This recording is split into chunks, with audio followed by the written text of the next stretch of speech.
Brooklyn Park is making firefighting history.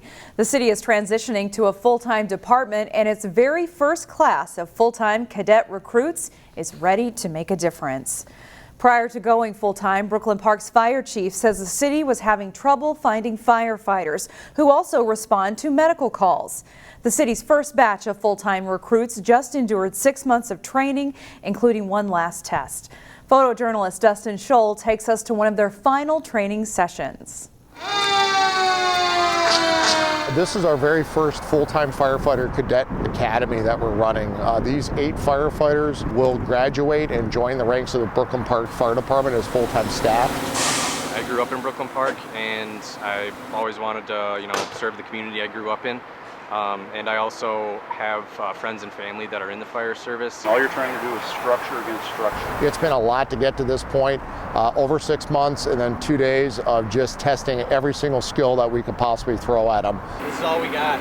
This is day 2 of our firefighter cadet skill week. This 48-hour window is going to give kind of a small glimpse in the daily life of a firefighter. Braden, you're in the middle. Olivia, you're on that side. This first evolution is going to be simulating a car crash victim, where we have unfortunately 1 person deceased and then several others that have to be rescued from the vehicle. I'm going to bring you over with your brother and your sister, okay? So our firefighter cadets are going to be put to the test on using their vehicle extrication techniques, which involves using very heavy-duty hydraulic extrication equipment. It was definitely pretty intense trying to prioritize the victims. They all had varying injuries. We will be using a spreader, which actually spreads the metal away. You can use one side of the tip also. Unfortunately, we see, still far too many crashes on our highways and roads, from high speed to impaired driving to people just being distracted. The goal is get there quickly and get that patient to a trauma center as fast as possible. It was scary being in there and loud. All right, Ginger. I thought it was really helpful when the firefighters were reassuring us. Pretty comforting knowing that they would talk to someone like that and be that nice.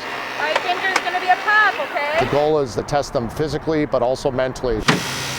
When you think you're tired, you just got to push through it. These calls can come in at any hour of the day, possibly the worst day in someone's life, and they expect our firefighters to show up and do the job. The first group includes 8 fire cadets. A graduation ceremony will be held for them next week, and then they're on the job. Find more local news stories at ccxmedia.org and follow us on social media.